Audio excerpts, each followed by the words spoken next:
I want to kick us off real quick by just giving you an overview of content design in case that hasn't been obvious yet. But I just want to give you my overview of it. I think of content design as the way that we as content designers communicate with the people using our products, like an application or a website.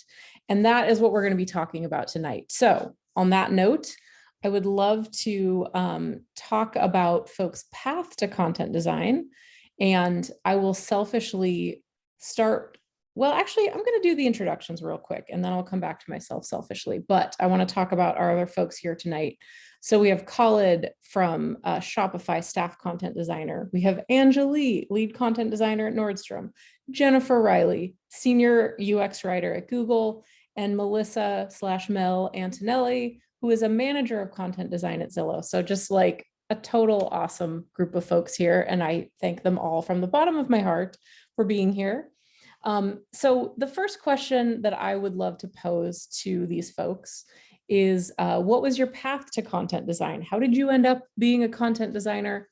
And I also just want to say from the outset that when we say content designer, we might also be meaning UX writer. We're going to get into that in a little bit, but if you're wondering about titles, you won't have to wonder too long. So like I said, selfishly, I'll kick it off with myself. So as Larry mentioned, I'm a senior content designer at Zillow. Recently, I've also been at Shopify. I've been at Google. I've been at Nordstrom. But how did I even get here? So I studied Italian studies and romance linguistics in college, which nobody told me was not a great way to get a fabulous job, but I loved it. So, and I've always had an interest in language. So that kind of like just, set me off on the path. I studied translation and interpretation. I worked in proofreading and copy editing. So some of the kind of language oriented things that someone who ends up in content design may have, started out with. But it was studying technical writing that I think really launched me into it. So that was how I made my way into help content strategy, which I did at T-Mobile and Expedia. And then one day I heard about UX writing at a local Society for Technical Communicators event of all things. And I started to do that at Expedia, and I wanted some structured training. So guess who was the first school that I found who was offering a course in that? It was SVC. So I took that course, and that was really how I got into what was at the time more known as UX writing, but same thing that I do today, which is content design. So I would love for our panelists to share their path, however much of it they want to share. And I'm going to go alphabetically. So I will start with Angelee Field. Great. Thanks, Katie. Yeah, I think probably similar to a lot of the stories you'll hear tonight. I did not know or even think about being a UX writer or a content designer at the very beginning. I hold a degree in political science. I started my career in journalism. So I've always been in somewhat of the writing field. And even when I took a break from writing in hospitality, I think I still kind of veered towards like customer experiences in general. So that's kind of the foundation of where it all started. After I had to kind of pivot from journalism because I worked in a small town like print newspaper. I found myself working at a marketing agency as a copywriter. And I really learned how to, the best practices for writing on the web, digital writing, those types of methods. And that just slowly evolved into, working on websites, more digital forms. It eventually evolved into working on apps and working on product writing. And that is kind of how I figured out like, oh, this is actually a thing. And they put a name to it. And that was about the time that I realized like, oh, I can actually make a real solid career out of this specific expertise. And that's how I found myself in the UX field as well as content design specialty. Awesome. Thank you, Anjali. Okay, let us move on to Jennifer. Hello, everyone. I also had a similar kind of winding career path, but not untraditional one into UX writing. UX writing was not a thing back when I was getting my degree, so I was a journalism major as well. And for many years, I worked as an editor in book publishing. I worked at a guidebook company. I made the transition a few years ago. I went back to school, similar to Katie, and took classes in things like information architecture and design through NYU. I was living in New York at the time, and then I was lucky to land a job at Google as a content strategist, where I worked on search and a few other products there. But I moved to Seattle about 5 years ago, and also worked at Expedia briefly before returning to Google to work for Google Cloud. So I will say, in terms of my path and being a journalism major and book publishing editor, I pretty much use those skills every day. I feel like it's really helpful to know how to ask the right questions and just how to tell a good story. So the skills do translate. Beautiful. Okay, let's move on to Khalid. Thanks, Katie, and thanks, Larry, for the intros. Yeah, I would want to echo what the other panelists have said. My road to UX writing and content design has also been similarly circuitous, but looking back on it, I see a sort of a through line. My undergrad was also similarly in a field that only tangentially relates to what I'm doing today. I did get a degree in English as well as theater and art history, and then wanted to make it as a director doing experimental theater. That didn't really pan out. So my parents were like, go back to school for business. I got an MBA and graduated at the bottom of the last recession. So that ages me a bit, but I eventually got a job working as a web designer right away. And one of the things that I loved most was writing the copy for websites. We had been working for different retailers and dealers in the home improvement space at that job. And I often took the opportunity to polish up the content that was on those websites. That translated into getting a job as a copywriter at a digital marketing agency, where the company I worked for was actually building a few different proprietary products.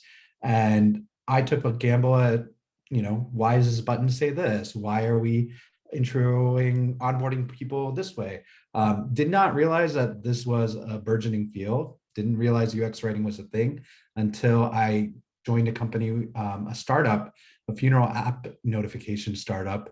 And again, took my hand at all the content, took a pass at it, and started working very closely with the product designer and developer team that was there. And that's when I alighted on the fact that this is an actual industry, a field that's growing. And from there, I just, started to apply for jobs that were related, even if they were only somewhat related to UX writing. And eventually got recruited by Facebook, where I had my first, I'd say my second or third fully fledged content design job, and then got recruited by Shopify. So did a lot of stints doing things that were adjacent to content design, and eventually found my way working into the field.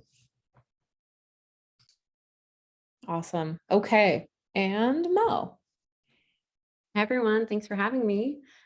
So I have been working in content for about 20 years, a little over 20 years, and half of that has been as a UX writer. So I also have a journalism background. I have a master's in journalism, undergrad English. All I wanted to do was read and write. So that's what I went to school for. And, I was working, I was freelancing. I was doing freelance copywriting after working in marketing a little while after I, kind of journalism tanked, as college, around 2008. And so I moved to marketing, and I was freelancing for about 3 years doing copywriting and writing articles. And I thought, I'm never going to work in an office again. And then suddenly a recruiter emailed me and said, hey, I have this senior copywriter job for you. And that was on a Thursday. I think I had a phone screen on Friday, interview on Monday, and I started on Tuesday. And this company, it was a startup in San Francisco, and it wasn't called it then, but it was a UX writing job. And I was just like, I instantly clicked. I'm like, this is my calling. This is the type of work I'm meant to be doing. And so after there, I went to Amazon for a couple of years, and then to Zillow, where I've been for 7 years, which is a total eternity in the tech world. But yeah, similar to the other folks here, journalism has a lot of transferable skills, and it's an amazing career path if you choose to follow it. Awesome. Thanks, everyone. So I think that makes it pretty clear that there are a lot of paths to content design. And I think the theme is that there's kind of no theme. I mean, journalism is pretty common, but you hear from teachers, like people who did museum curation, like just a ton of interesting jobs. But to Anjali, I think actually to everyone's point here on the panel, it's sort of about having that focus on the end user and what their needs are and asking the questions. There are themes that aren't necessarily associated with the profession that you're transferring from. So keep that in mind. There's no, there's no gatekeeper that's like, you have to have a journalism or a technical writing background. So don't worry about that. So I touched on this a little bit before, but I'd love to get into a little bit about like what this field is even called, because you'll see job postings mention content design, UX writing, content strategy, product content, tons of other titles. So like, what's the difference? What are you looking for? And so, yeah, I think I'll throw this one over to Khalid to start. Thanks, Katie. Yeah, I think you bring up an interesting point, which is that you'll see definitely when you're searching for jobs, you'll see several different titles, and it's often a case-by-case basis. One company may call the position a UX writer, and that person does pretty much, for all intents and purposes, the same work that a content designer might do at a different company. I think it's really important to understand that the role or the work that you do is often separate from the title that you have. That being said, we could largely bucket content design and UX writing together, even though there are perhaps some differences. UX writing sometimes is seen as a subset or skill that's employed by content designers. Content strategy, on the other hand, you may see some titles for positions that formerly we might have been called content strategists at that company, but now we're called content designers. But content strategy as a field is really about the planning for the creation, delivery, and governance of useful, usable content, whereas content design oftentimes content designers work very closely with their product design or UX design counterparts to bring that strategy to life within a product. I hope that helps. Yeah, absolutely. I think that's a great summary of it. I'd also like to hear from Jennifer as our person on the panel who's titled a UX writer. What are your thoughts on it? Yeah, it's worthwhile noting I used to be a content strategist too. So any day now, I'm sure I'll be a content designer and check off all boxes. I'd say my role, at least at Google, even though I'm a UX writer, it definitely involves strategy and design. So I'd say maybe 40% of my day-to-day work is actual writing, and I can't get to that until I do some careful content strategy and planning before that. So when it comes to just looking for a role in general, I would say maybe don't focus on the title as much as the description of what you're going to be doing on a day-to-day basis. And it's probably important too to make sure you're going to have an opportunity to grow and really drive the strategy. If you're working for a company where you're only focused on tactical work and you're stretched thin across dozens of projects, you're probably going to not have the opportunity to take a step back and think about the content strategy holistically. So it's important when you're as part of the interview process to see if you're having an opportunity to talk to cross-functional partners and really be part of the design process, because that can allow you to be not just a tactical writer, but also a content designer and content strategist. Awesome. Thanks, everyone. Okay, so we wanted to talk a little bit about like kind of a work day in the life of a content designer. So I'd like to throw this one over to Mel. Good question. So just as Jennifer just touched on, the funny thing about being a content designer is people think that you're just a writer, but in reality, very little of your time is actually spent writing strings. There's so much more that goes into it. And so, it's a super collaborative role in which you're working with lots of cross-functional partners. In most cases, you're going to be juggling several products or projects at once. And so I'd say in a typical day, it could be made up of a kickoff meeting with your designer and your PM to kick off a project. You might have a whiteboarding session to brainstorm next steps for a different project. Maybe you're going to meet with your UX researcher to get up to speed on the latest user research, or you'll be working with them to prepare about what content learnings you want to find out in the next user test. You might review content with the legal team, and then you're going to debate back and forth on what changes they want to make and how you're going to translate them into more human content. You might present your work to a number of stakeholders, senior leadership, peers of content designers, and get their feedback. And then you're going to iterate based on their feedback. And of course, you'll also be working in Figma alongside with your designer, adding your content and shaping the design based on your content. Katie, anything else you want to add? Yeah, I just really want to plus one people often associate words, with content design. And of course, we think about words, but we think about so much more than words, and writing is just really a small part of our day. Like for me, for example, as a content practitioner, I spend a lot of time documenting processes and guidelines for my team, for other teams to see. There's also a lot of overlap with the overall design process, as you touched on. So as a UXer in general, I spend a lot of time gathering context, asking questions. That kind of journalism background that some of us have comes in handy. And I also spent a lot of time participating in reviews and feedback sessions. So yeah, it's a varied day where writing isn't the biggest part of it. Okay, so along those lines, what do people seem to misunderstand about content design? I would like to throw this one over to Jennifer.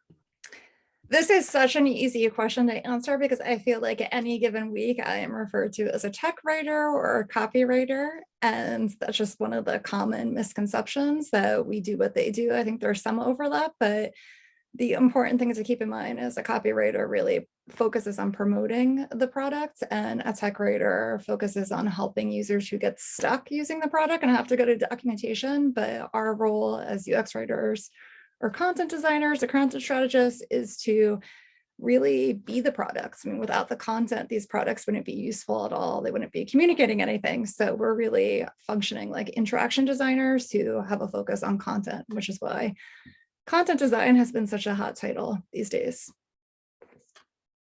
Oh, kind of gave me chills there. It was such a good summary. Anjali, I'd like to hear from you too. Yeah, definitely. A big plus one to what Jennifer just said, but also I think there is, kind of going to that misconception of, oh, you just fill in the blank, right? Or like, you're just going to put a word in that button. It's like, no, there's so much more that I need to know. And so many questions I'm going to ask you before we get to what that one word is. So the earlier you include us in the process, in the design process, the better, because what I think we're really trying to get at the heart of is like, we're trying to bring in the customer's perspective, and also like, what is the most useful thing for the customer to know at this point in time, right? And so if you tell us what the problem is we're solving from the very beginning, it'll be a lot easier for us to get to that end result. And I think that's where, like, journalism was a theme that came up a lot. I think that's where a lot of those skills come for me, is like, I'm always asking, like, who needs to know this? What does the customer need to know? Why do they need to know this? And those are often the many questions I will ask before we get to those 5 magic words, or even one magic word on the button. Oh, yeah, so well stated. And I just want to remind everyone that you are very invited to put questions into chat. We'll get to everyone's questions a little bit later on, but anything that occurs to you now, please feel free to drop it into our chat. Okay, I'd like to ask Khalid now. Khalid, what would you say the overlap is between content design and UX design?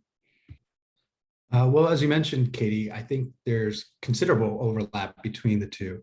In fact, you could just say that content design is UX design.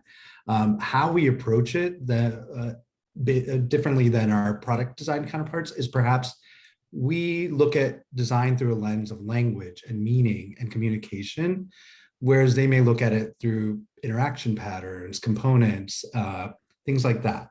But at the same time, we are hand in hand throughout the entire process, from the moment of inception and getting that discovery phase kicked off, asking the right questions, as everyone has really attested to, conducting research alongside our UXR counterparts, or working on iterating on a design right in Figma alongside our product design counterparts.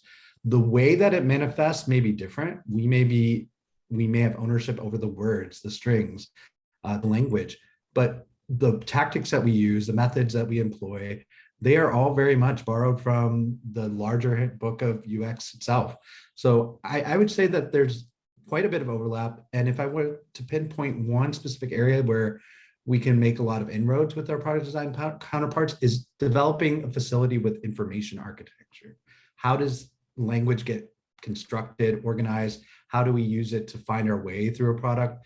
That's a really cool avenue to develop that working relationship with your product designers and let them into our world, as well as get to understand how that language, how those words show up on the screen. That's great. Yeah. Anjali, I'm going to skip ahead a smidge, and I'm going to throw you right into the next question. Are there entry-level jobs in content design? Yes, there are, definitely. I will say that they tend to be in kind of the larger organizations. I'll point to my employer, Nordstrom. You know, we have a pretty robust UX team, or soon to be maybe called the experience design team. We're still working through that right now, but you know, we're a group of about, 60 total now, and there are 12 content designers on staff of varying levels. And we do have, you know, both the UX 1 and 2 roles available at our company. Or like, I should say, not available currently looking, but, you know, it's definitely like an option for us. And we do, you know, tend to take on folks who are, you know, more junior in their skill set, or maybe transferring some skills from other roles or jobs. Like, for instance, at Nordstrom, we have a few product writers on the team. And when I say product, I mean like the physical items that we sell on the website. So they're responsible for writing all those details and all of that. And they have transitioned into an entry-level role at, you know, on the UX team. And so a lot of those similar principles and methods apply. And so I think there are definitely roles out there. And I would say if you're looking for those, they do tend to be at the bigger companies, which is actually, I think, also good. Not to go on too much about this, because I think when you're starting out, it's great to have that community to be able to not just bounce ideas off of, but also to learn from. Love it. Jennifer, what do you have to say about this? Yes, come work at Google. We're one of the companies that's larger, that's growing. I think we finally reached a point where even in the last year, I've noticed that we've been hiring entry-level candidates in a way we haven't before. And I think it's because the discipline has finally grown enough that there are managers on staff to be able to manage those candidates. I would quickly say that even if you're applying for an entry-level role, it's really great to show some signs that you understand the principles of UX writing or content design. So a portfolio, even if it has classroom-based examples, will really go a long way. Awesome. So Mel, I'm going to go ahead and skip a bit here. Could I actually chime in? I wanted to add something. So yes, +1 to what they said, but you know, at Zillow specifically, our content designers have to own huge areas of focus. So you know, historically, we've ended up having to hire senior folks for our full-time roles, but I want to say something cool that we've been able to do is have writers who are not on the content design team, so say from the marketing team, do a rotation on our team. So that way they're able to take small chunks of work, they can learn the craft in a meaningful way. They take time out of their day job to do it, but they prove they can do the work. They get good portfolio pieces, and we've been able to hire 2 people that way. So I want to say, like, if you're not finding an entry level job somewhere because you don't have the portfolio pieces, which I would say is a definite requirement, if you're at a bigger company that has a content design practice, you could ask to do a rotation, and you could get great experience that way. That's such a good point.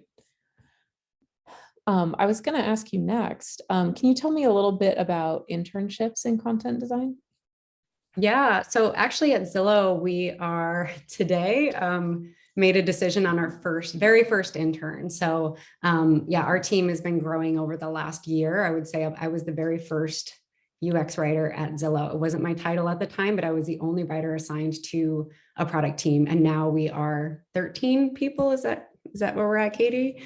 14, 13, 14. Yeah. Right, so we're growing. And I think, internships are definitely a great way to break in. For at Zillow, you specifically have to be a student to have the internship. And I can't speak to what other companies do, but there are definitely internships out there. And if you are a student, I highly recommend doing that.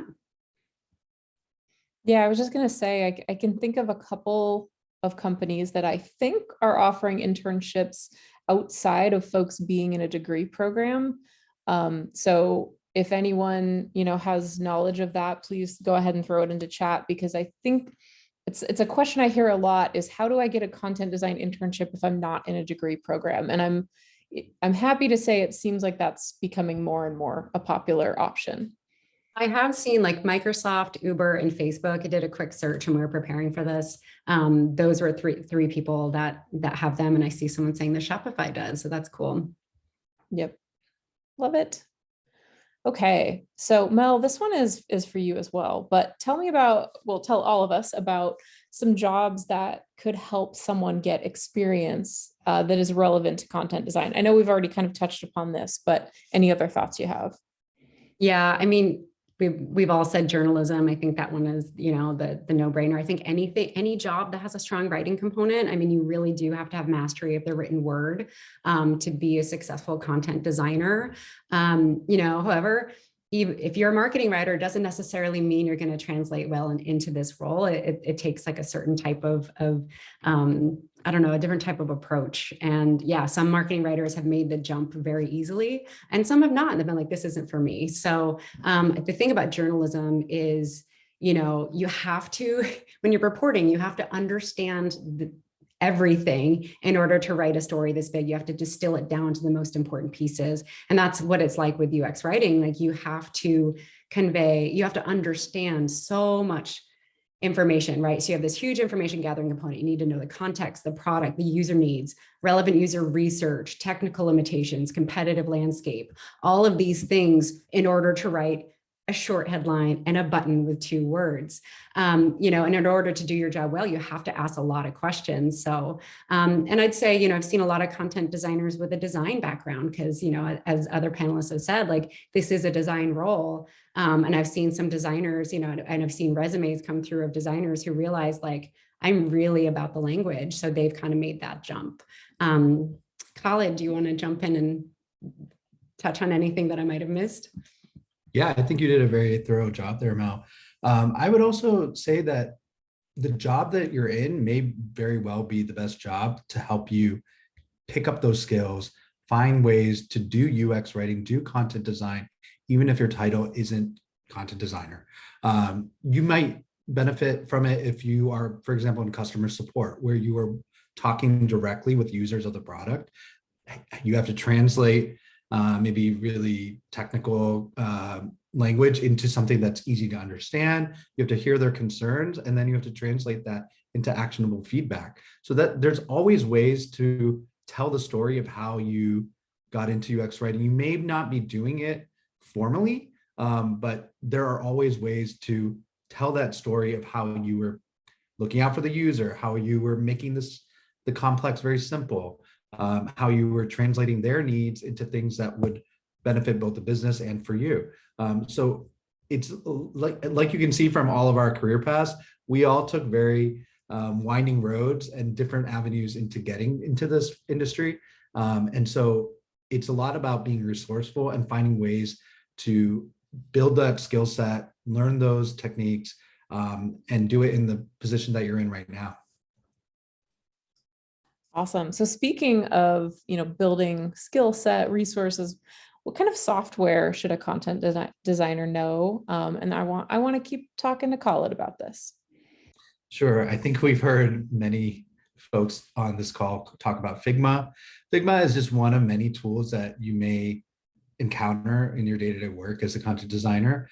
Certainly, I would recommend trying to pick up some skills with that.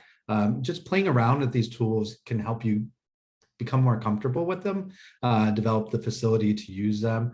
But beyond Figma, beyond Sketch, beyond Adobe XD, you may also want to look at whiteboarding software such as Miro, where you can use that very easily to communicate ideas visually, build consensus, run meetings, facilitate workshops. Definitely have our handy dandy note-taking and word processing apps, which you probably are all familiar with. Another thing that I would also recommend is sort of a clipboard manager. There are some good ones out there. That's a great way to sort of handle large volumes of information that you repeatedly use. It's a way to build sort of a pattern library without formally calling it that. So yeah, the tool belt that you have for UX writing often aligns very closely with that of your cross-functional counterparts. So I would just encourage you to just dive in there and start playing around, and that's often the best way to learn. What do you think, Katie? Yeah, I mean, that all makes sense to me. The one other thing that jumps out, Figma is, kind of the very top one, definitely online whiteboarding program. But I think content designers, let's say right or wrong, are often called upon to be sort of the storytellers of the team. And we do often have, skills in that area. And so oftentimes storytelling is told through a presentation deck. So really kind of polishing up your presentation deck skills, I think is very helpful as a content designer. Okay, so we're going to jump ahead a little bit here. So what should someone who is looking at a job description for content design beyond the job title stuff that we already talked about, what should you be looking for? And I want to start with Jennifer. Yeah, I did touch upon this earlier when we were talking about titles in general. I would reiterate that it's important to see that you're going to be part of the design process and consider it a key partner. So you're not constantly having to just evangelize for your work and get a seat at the table. It will go a long way from the beginning. You're going to be considered a critical part of a UX team and working closely with product managers and researchers and others. I'd say too, I've noticed a lot of postings that set off alarm bells because they're clearly looking for a unicorn candidate, someone who is willing to get an entry-level salary, but knows every design tool out there and can code and is fluent in multiple languages. And clearly, I think that's setting the candidate up to be stretched too thin and for failure. So yeah, the other thing I would say that comes to mind is sometimes I see really technical language in job postings. And I think if a company can't leave the technical language out of a job posting that's a sign, it's probably going to be difficult to use clear, simple language within the product itself. So some things you could look out for.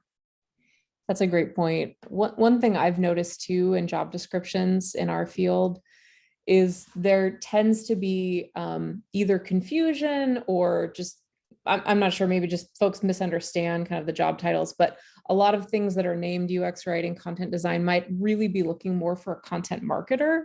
So if there's a lot of focus on like SEO and social media, writing, it might not truly be a content design job. Not to say you shouldn't go for it if that's what interests you, but if a job description, sort of to Jennifer's point, is asking you to put on a ton of hats throughout your day, and it doesn't seem like those hats are necessarily related to product content design, it's probably looking for that unicorn candidate.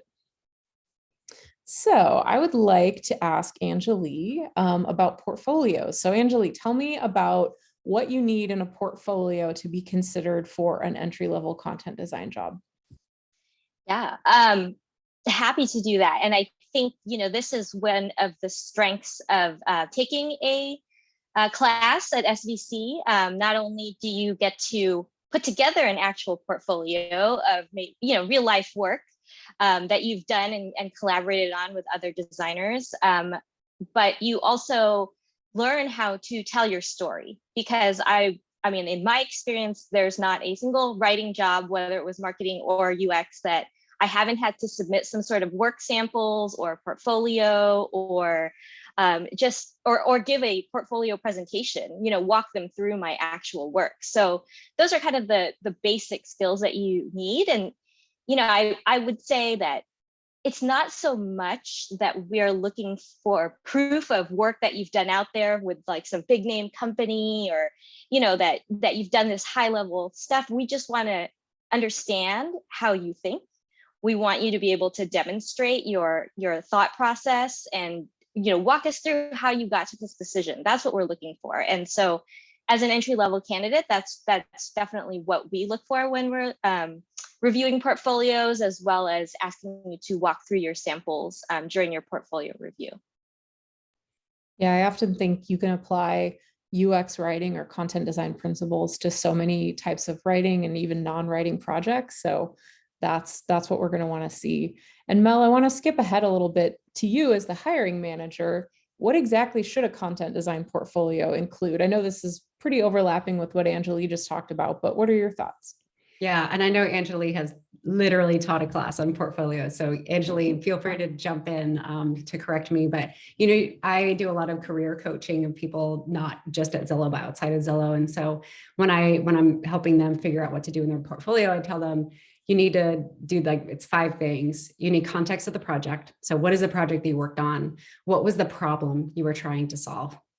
What was the role that you played? Were you just consulting? Who did you work with? How did you collaborate? Things like that, like the actual work you did, the solution that you and your team came up with.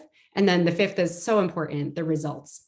So many people come and they present their portfolios and they're like, well, I did this thing, but I was a contractor, so I wasn't there and I didn't get to see the data. But as a content designer, you really need to be defining and measuring success metrics and understanding how to tell if you've actually made a difference for the customer and for the business. And so, it's really important to show the results of like, I had X% clicks here, this many conversions, or this many people went through the funnel. And so I think that's really important. And I also really, really recommend adding a personal touch. Hiring managers are looking to see you as a human. At the end of the day, they're looking at portfolio and they're like, can this person solve the kind of problems that we need to solve for our customers? Could they come in and be successful on this team? And would they work well on my team? And I think showing a little bit about who you are personally, and then also touching on your working style and your approach to content design can really go a long way in helping the hiring manager understand if you're going to be a great fit on the team. Love it. Okay. So we kind of touched on this, but just real quick, just to add one more thought about this, I want to hear from Mel and Anjali. So does someone need formal training, as Mel mentioned about Anjali, to put together a content design portfolio like this? Let's start with Anjali and then come back to Mel. Sure. Yeah. I mean, I think formal training will definitely help and go a long way. And I think it will give you a leg up on being able to just kind of get like a very good overview of what you'll need to do. Like you'll still need to do the work to actually get those samples and understand your story and, edit down what you're talking about. But I think what it does is provide a very good framework for what you should be doing and kind of like, it's not as secret as much, like there is like a secret sauce, but we can definitely tell you the recipe and get you there. So that's where I think formal training comes into play, especially for portfolios. And just in general too, it's kind of the same principle to taking a class. When I was coming up in the field, there wasn't as many opportunities like this, but I'd like to think that I probably would have availed of an opportunity like this if it was there and I was trying to make a similar decision to switch my career path. Love it. And Mel, over to you. Yeah, so having a portfolio is just 100% important if you want to interview for a content design role. The managers will ask you to do a presentation. All my direct reports on my team, I encourage them to take screenshots of everything they do, write down the problem, the solution, the role they played, and the results. Because when it comes time to write your portfolio, it is such a slog. It's so hard. It's hard. It's a very hard thing to do. So I wish that I had taken a course on it years ago when I didn't know what I was doing. I think a course could really, really help. And I think more importantly, it's important to have things to put in the portfolio. So I had the great pleasure of teaching the UX Writing Foundations course and at SVC. And in that course, each student works on a portfolio piece over the course of the 5-week program, and they can use that to present at interviews. And then in my version of the course, I also threw in quick UX writing exercises every week, first 5 minutes. Like I gave them a little, a picture of an iPhone and gave them the character counts and said, write this thing, because it's so important to show examples of your work when you're interviewing. So formal training, thumbs up, but if you don't need it, you'll probably be asking for other people. I mean, in my class also, I had students reaching out to me to review their portfolios, and it's a ton of work. So, but it's very important. Yeah, it takes a village. I agree. All right. So, Khalid, I think this is our last pre-packaged question, but what are some books, meetups, conferences that you would recommend kind of like above all else? And real quick, before you answer, I want to say we also put our heads together and created a doc about this, a document for you to take away. So as Khalid is answering, I'll go ahead and drop that URL into chat unless Larry beats me. But take it away, Khalid. Yeah, you took the words right out of my mouth. I knew that we were going to be sharing this awesome resource that has a list of wonderful books, meetups, conferences, courses that you may want to take. So I want to diverge a little bit from the content that you'll see on that resource and talk about broadening your T, right? Content design, UX writers, they don't solely focus on the words in a vacuum, and they need to understand how their words fit into the broader project, whether that's product design itself or research, or even consumer behavior or cognitive psychology. There are a lot of fields that are really play nicely with content design. And I would recommend making sure that you have a diversity in sort of your information diet. Some books I can think of right off the top of my head, Don't Make Me Think by Steve Krug, The Design of Everyday Things by Don Norman. Those are some great foundational texts to start reading to get an understanding of what is this world of UX and how does content design play into that. You may also want to check out Just Enough Research by Erica Hall to get sort of a really quick primer on how to do research. And then really in terms of like meetups or conferences, you'll see some big names. But one thing I might encourage you to do, especially if you're not from Seattle, you're not from a major tech hub, is if there's not a meetup in your city, maybe start one. I used to live in Seattle and now I'm back in Detroit. And I know that there's a homegrown Detroit UX meetup, as well as a content strategy group for professionals working in that field in the city. And so I would encourage you that if you don't find it, start it, and you'll find like-minded folks and kindred spirits. Love it. And just to plug one name, Button is considered kind of the creme de la creme of conferences for content design. I think it's the only one that focuses as closely on product content. So what kind of the heart of content design. There's also, I think it's called Design and Content or Content and Design that focuses on it pretty closely as well. I think that one's up in Vancouver, but I'm pretty sure those are both on the handout. I would add in terms of like, don't miss opportunities to try and break into content design. I would just really plug networking. And I know it's like a lot of content folks also happen to be somewhat introverted. So for me, like, it's almost like a little terrifying, but I can't tell you how valuable it's been. Like when I've taken a class, I've asked the instructor to go get coffee. I've asked the guest speaker to go get coffee. I've, befriended those folks and made them my peers. And I can't tell you how far that goes when you're job hunting. So I really recommend it. It's not always the best feeling to kind of like cold message someone on LinkedIn, but do it. Content designers are generally very, very kind people and they want to help. And yeah, you'll get good responses. Okay. Those are our pre-packaged questions. I would love to ask Sarah if there's anything that's come in on chat.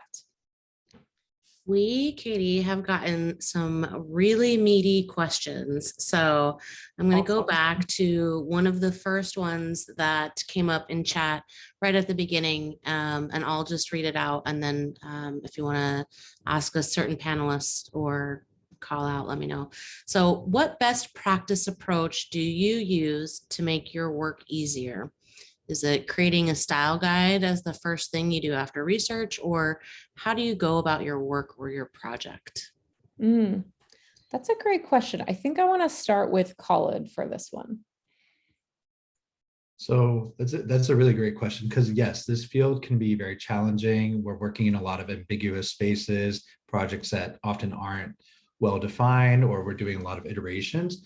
I think one of the things that I do to really make my job easier, I think you've heard from a lot of the folks on the panel that writing comprises a smaller part of our job than we might come to expect, just hearing the name UX writing. And that's because building understanding, getting a firm foundation of who the user is, what their needs are, what matters to the business, why are we doing this, getting all those questions and getting good answers to them, and making sure that you have alignment with your cross-functional partners on what those answers are. And then that way you're speaking the same language about the project before you start to write language in the project. That's something that has really helped me, is that I don't really commit words to screen until I know exactly what target we're aiming for and why. I just had someone ask me about that today. That's such a great point. One other thing I would love to call out is just the concept of kind of scaling our own value. So as content designers, we're often spread a bit more thin than other roles, like design, for example. So, when you are going to write, a string, for example, if you're thinking of guidelines or some kind of framework that goes around with that, document it. It doesn't always occur to us that the work that we're doing as we're going through that thought process is going to be incredibly valuable to other people as well. So scalability, I think, is a big part of making our jobs easier. Jennifer, you are unmuted. Yes, I was going to just jump in to add a more tactical suggestion that I found really helpful, which is just to use readability and heuristics to help drive content decisions, to, instead of presenting content to stakeholders and saying, I like this content more, to be able to say, this is going to be easier to translate and will obviously be shorter and that type of thing. I think you can go a long way to back it up with data. Absolutely. Okay, Sarah, what's up next? Okay, up next we have, with so many, maybe all of the panelists coming to content design in less formal ways, I'm curious whether and how you all learned the content design fundamentals. Was it purely on the job, hands-on kind of learning, or was it through courses, particular books, etc.? I know some of this has already been covered, but. Yeah, love it. Anjali, you have unmuted. I'll let you jump in. Yeah, I was just going to say it's pretty much all of the above, but mainly for myself personally, it has been more on the job training. One thing there that hasn't been mentioned is mentorship, I think. And while that's maybe not formal tactical training, it was definitely great for me to have a mentor that saw what I was doing for what it was, and kind of steered me into the UX path, instead of, staying and climbing in the like content marketing or marketing field as I might have done if I didn't have that mentorship. And I will also add that I continue to do these to this day. Like, I still take courses to hone my skills, as well as read books. They tend to be less about like fundamentals and more about psychology these days, but they all apply in a similar way. So it's a continuous learning loop. +1. And I would also add that I think going to conferences or meetups, whatever kind of level of scale you're looking for in terms of investment, maybe just a meetup, but anytime you can be around other folks in the field, I just find that it's super helpful to hear folks running into the same issues, having, using the same solutions that you did to achieve success. So just being around other folks can also be super helpful in understanding that you're on the right track. All right, Sarah, what's up next? Okay, next up we have, how do we build or show our portfolio to the prospective employers in case where all of our previous works are NDA proof? So when you have confidential projects and you want to put them in your portfolio, how do you approach that? Yeah, that is a great question. I've definitely been in that position. One thing I would say is I have taken some of the lessons learned from that content, even if I can't show the actual content, either mocking up content that's not real to replace it, but just carrying the thought process into your portfolio and, displaying that you did that work, even if it's not the actual work, I think can be very helpful as part of a portfolio. But I will also jump over to Mel, who I think has some insights. Yeah, I actually got that as a direct question in the chat, and I just typed a response. But I've seen, and I don't know if these were NDA proof. I actually don't know specifically, but I'll just tell you my experience as a hiring manager. I've seen people give passwords to get into their portfolio to see their work.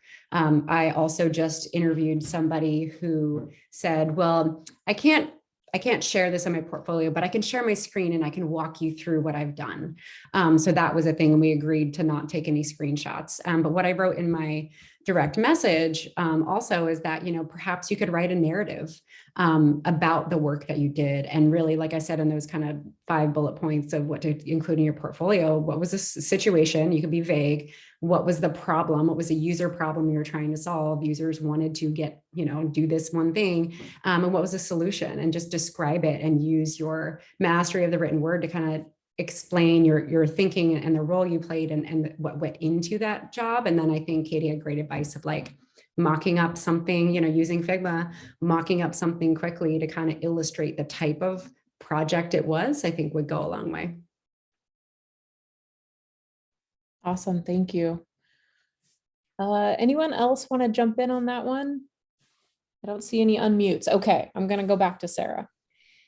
All right, this next one is, I think, really meaty, and there's another follow-up question right after it down the way that kind of relates to it. So I'm going to read both of these entries from Stephanie, which are, would you consider someone with 10 years of journalism experience and also technical project management experience entry level on a content design team?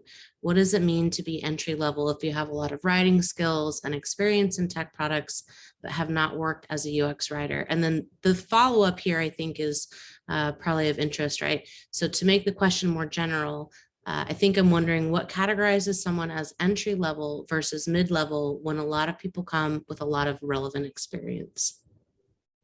That is a great question. I'm going to hop to Mel first. Yeah, I saw this question in the chat. I was hoping I could answer it. So I'll say that we have hired content designers and senior content designers who don't have content design experience. We've hired them as a senior level. So we've really done the work to define the roles and responsibilities for each level on our team.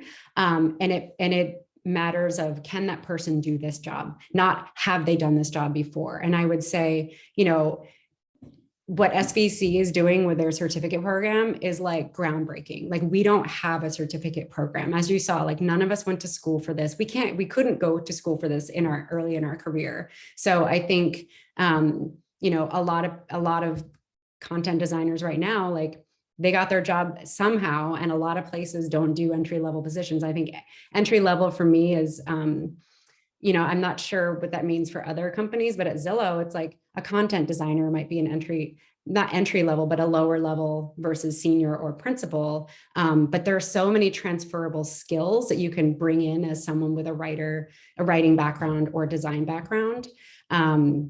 And so, yeah, I would like to have other people talk about what entry level means at their companies. But yeah, I have definitely hired senior level people without content design experience. So it's not always going to be an entry level job for you. It may just be your first content design job. Jennifer, Khalid, Anjali, anyone have any? Anjali, you're unmuted.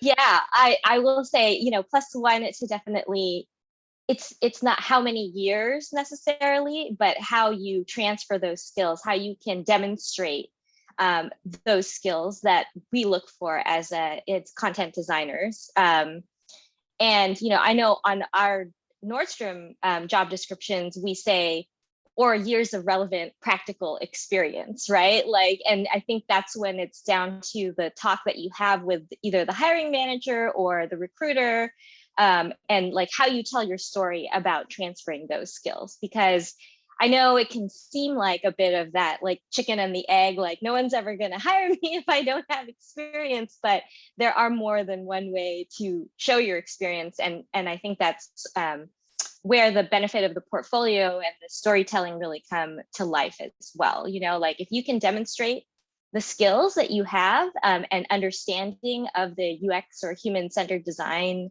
principles, then it's not so much like the years of experience in a certain particular job title.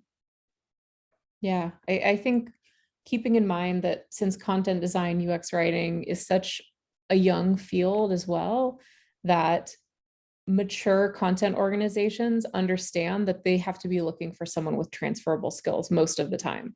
It's pretty rare, unless you get an Ellie Searle or a Tori Podmajersky, that you're going to get someone who has the 10 years of experience, 20 years of experience that the job description's asking for. So plus one to everything that Angelee and Mel just said. And Jennifer, I noticed that you unmuted. Do you want to jump in? Yeah, I just wanted to jump in to add, I see, especially if you have something like project management experience. I don't think we've touched upon this yet, but so much of content design and UX writing is just relationship building, having relationships with stakeholders, which you certainly have to do as a project manager. So if you could prove that, that would be one of those transferable skills that would definitely place you at above entry level. Absolutely. Okay, Sarah, what's up next?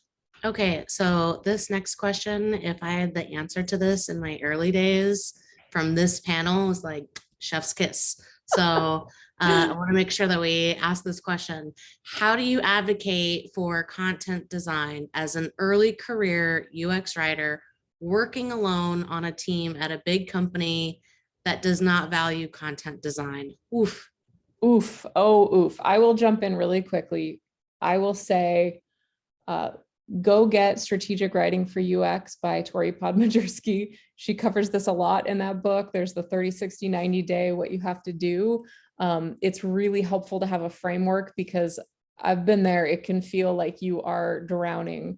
But I will say, keep in mind, it's largely about education. You know, you are kind of the educator. You have to kind of minimize the content design and up the education when you're in that situation. But I would love to hear what the other panelists have to say about this one. Khalid. Sure. Yeah, that's a really common position to be in, I feel, especially if you're a content design team of one, or you're in an early stage startup, or the content or the organization is not very mature on as far as it comes to content or UX. But I think there could be a distinction made between how do you prove the value versus how do you provide value. And one of the ways to do that is really with appealing to the best interests of the company or the person you're working with, as well as going for that low-hanging fruit. Can you find something that if you touched it, if you improved the content on a button or another component, it would be low lift? Let's say for the engineering team, they would only have to go in and change the string in the code rather than make significant changes to the architecture. If you can show that you've provided some value, and you can show the results of that value, even if it's something small, you can start to build a case for yourself that will eventually snowball. I think a lot of people think that organizations don't value content. It's just that maybe it's not been framed to them what that looks like. And so if you can actually show the value that you bring, rather than constantly having to have that conversation about invite me to this meeting, I need to be here. Make it really strategic, make it really something that is not a lot of work for you, but provides a lot of value in the end. If you can find those moments, I think then you can make those inroads that you're looking for. Yeah, so great. Mel, what do you think? +1 to all of that. And I want to say, I'm sorry you're in that position. And yes, it's a very common position to be in. And, even my team, people who have done content design for years, come up against this problem all the time. A new PM is hired, a new designer is hired. They've never worked with a content designer before. They bring you in at the end. We're like, hey, we did all of this work. Can you put some words in, here? And we're like, no, that's not how to use us. And something that my manager did when she was solo on a team down in San Francisco is she made a deck. She made a deck that's like, hi, I'm Spike. This is how to work with me. This is the value that I bring to reduce the overhead of having to educate every new partner every single time. So that could be a way that you could say, hey, here's a little, nice to meet you. Let's set up some time, but here's a little bit about me. Send them the link, or get your company to let you do, go to your all hands and say, hey, I'm the content designer. This is the value that I bring. And I think proving your value over time, is really key. I had a very difficult PM one time in my career who didn't want any part of content.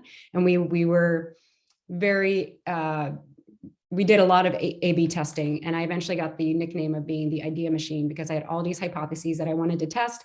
And time after time, I would test something with changing words on the page, and I would make the company millions of dollars. And my PM was like, oh, wow, words make a huge impact. Surprise. So it was over the course of months that I had to build credibility with his PM. And I was content designer of one. And it was, sad. It was a little demoralizing at times, but then he and I became amazing partners, and he learned to trust me. And I was an integral part of the team. So I consider that a big success, but hang in there, prove your worth over time. And yeah, or you can, we're talking a lot about there's obviously a ton of jobs out there, and if you join another team, I'm sure you can find some peers as well, as also a great thing to do. So.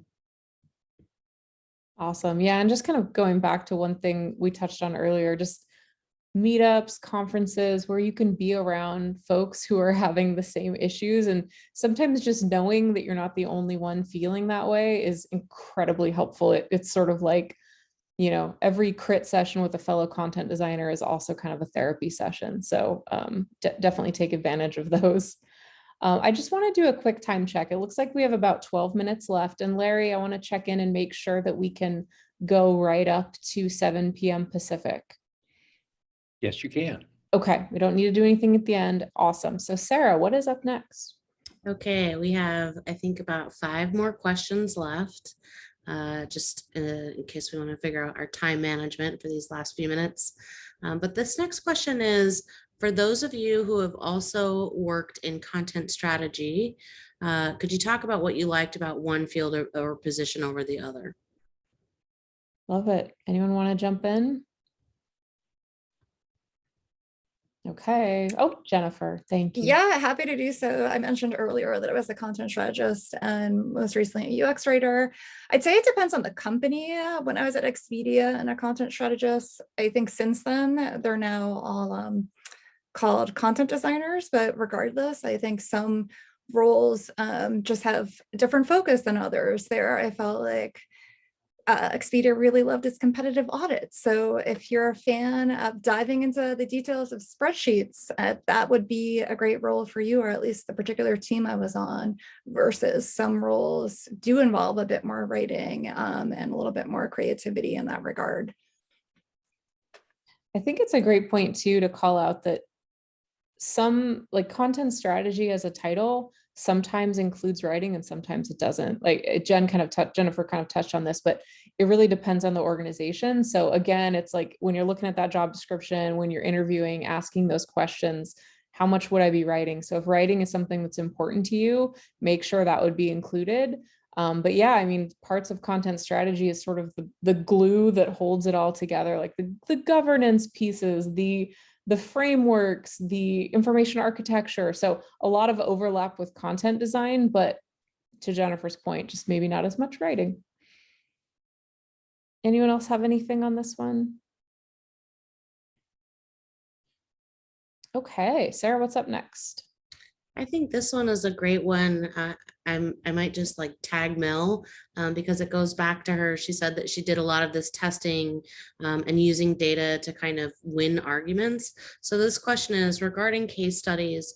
What are some creative ways to mine data and results for projects that you've worked on when either you don't have access to the company analytics to see results, or your company has bad data, no data, and doesn't do user research? I also would really love to know what your answer is to this.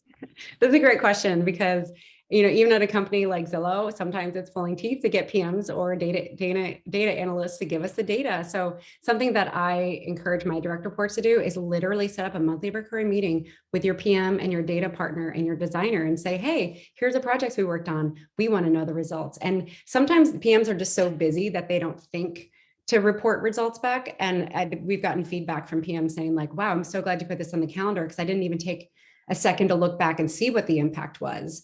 I've seen other people who don't have user research on hand, user research teams on hand, do their own scrappy research. They'll even do it in-house. They'll go get some, you know, people on the customer service team and engineers and do their own scrappy research. I think you can do some, there are articles out there about how to DIY your own research. And there was a Button conference speaker who talked about that. If you've left a company, you don't have data for your portfolio, I think something that would be really valuable to a hiring manager to see is if you were like, hey, look, I didn't have access to the data, but I would suspect that this is the kind of results that we would see. And the way that I would check that is I would look at XYZ. So a lot of things, you know, a lot of times you want to be able to, as a content designer, you know, have hypotheses about what is going to make an impact. And you have to have, you know, understand what your success metrics will be. So, you know, say you're like, I want to, you know, increase at Zillow, we connect, you know, customers to agents. Well, if you were doing, you know, something on our, you know, home details page where you're connecting to an agent, you're like, well, I wrote this copy and my success would be someone would click this button, give us their information on the next screen, and then connect with this agent. So like, predicting what the success might be shows that you understand data and you understand how to measure the success of your products, which I think would go a long way, even if you don't have real data. Some scrappy ways of, I wouldn't necessarily call it data, but discovering results that I've seen too are things like social media reports of things. You know, I remember working at Nordstrom and being on a purse blog and like, oh, okay, this is the problem with what's going on. Let's fix it. Oh, they love it. They love it. You know, sometimes like app reviews, Reddit boards, you know, sometimes there are some really interesting scrappy ways. Like if someone's talking about your product, a lot of that can fall under results. And so it is just kind of how you incorporate it in the story as well. Anjali, I see you're unmuted. Yeah, and I'll add another one that's not necessarily hard numbers, but you know, you could do like a side by side of a before and after of the experience, you know, because the ultimate goal is that you are trying to improve an experience. So are you cutting down the amount of information? Are you making it like more accessible? Are you, you know, there are other measures that you can use that aren't necessarily linked to a specific number, and that can be just as powerful. Yeah, your own measurement. That's such a great point. All right, Sarah, what do we have next? What we have next is from Stephanie. What challenges have you run into with content governance? How have you solved them? Yeah, that's a great point. I mean, as a field being spread so thin, sometimes governance can fall by the wayside for sure. So I'd love to hear from, you know, any of our panelists. Khalid, not to call you out, but you haven't chatted in a moment. So do you have any thoughts about bringing governance up to speed? Yeah, governance is a really thorny issue, especially when it comes to perhaps mobile products or mobile apps, especially since you don't have a lot of subject matter experts. It's oftentimes instructional UI copy, and you can't have your eyes on everything, right? Especially if you're spread across multiple teams. So I think one of the ways to address that challenge of governance is to come up with some governance models. Work closely with your other content partners, perhaps with your marketing copywriters, your technical writers, and ensure that who has ownership over what piece of the experience. And you may have to eventually defer some of that over to your product design partner or your product manager or some of the engineers when it comes to error messages or edge cases like that. I think as long as you have alignment across those folks early and often, and you check in, and then you develop documentation like Katie mentioned earlier about guidelines, about when does content get revisited? Is it only when we're iterating on an existing feature, or do we periodically conduct an audit to ensure that we're up to date with everything, and that we don't have anything redundant, outdated, anything like that? I think as long as you set those foundations early enough in the process and continue to uphold them, you can have some good governance going on, even in situations where there's not a dedicated person that's overseeing all of that. Lovely. It dovetails really nicely too with Angeli's point about having kind of your own measurement criteria too, because governance can play really nicely into that sort of self-initiated measurement. Okay, Sarah, how many questions do we have left? We might have to do a speed round. We actually only have one final question. I think it's a really good one to end on. So I'll read it out. If you already have a general UX design portfolio, how would you include or feature content design and maybe writing projects, or would it be better just to have a separate website? Wow, that is a great question. Anjali, do you have any thoughts about that one? I knew I was going to get called. You seem the most appropriate candidate for this one. Yeah, I was actually thinking through this, and I want to make sure I understood it correctly. So this person, the question was that they have UX writing work already, but they're wondering if a separate sounds like UX design work. So UX design work. I'm a UX designer. How do I feature what might appeal to an employer as a content designer within that UX design portfolio? Got it. Thank you for that. Thank you for clarifying that, because I was like, did I hear that question correctly? I don't necessarily think you need a separate website for it. I think it was Mel who said this earlier, but as long as you highlight your role and your responsibility in what the work that was produced very clearly on the presentation, I mean, the work is still your own, right? And if you collaborated with, or you were more responsible for parts of the design, you can say that as well. But if you're going after more content design oriented roles, you probably want to highlight that or bring that to the top more. So I would definitely hesitate to say that you need something completely separate, because your work is your work, whether it was design or content. It's just about how you tell your story. Yeah. Focusing on the information, I think, would be super helpful too. And, just to dovetail on that, we had talked before about some of the overlaps between the two roles. And I think what comes to mind, like information architecture, information hierarchy, those are things that I think if you float those to the surface, as Angelee is saying, in your story and in your portfolio, I think that will really appeal to folks in content design. Yeah, I'll also use the example of my my mentee, where she was actually a developer. She was a front end developer, and she was trying to move into more UX design, more that more specialized field. But all her examples were from her time working as a front end developer. And I was like, well, you can still use those as long as you kind of reframe your story and talk more about the results from a user's perspective, right? I think that the work is still valuable. It is just how you talk about it and can demonstrate your knowledge. Thank you so much. Yeah, I mean, we are right up at time. Want to thank you all This was such a great conversation. Thanks to the panelists. Thanks to everyone joining for all the great questions. Thanks to Sarah for recounting those great questions. And Larry, I'll send it back to you. No, thanks to you. And Katie and Anjali, Sarah, Mel, Jennifer, Khalid, you guys were great. I want to do this every night. Is that okay? Can we do this? Let's do it. You're going to have to provide dinner, Larry. No problem. Can do. Hey, I just put in the chat some links. Again, a link to the folder where the deck and the handout and the video will be placed by tomorrow. Link to the video. Below that is another link if you want to join us for one of our info sessions on the certificate program.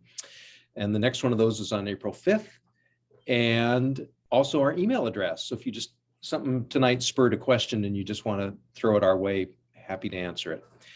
Mostly though, just thanks to everyone for coming. This was one of the good ones. So I really appreciate, Katie, you keeping us totally on task and making sure that everybody's question got answered. That never happens. So thank you all very much. Have a wonderful night or day or morning or afternoon, wherever you are. Thanks so much. Thank you. It was great. Thanks. Take care. Bye.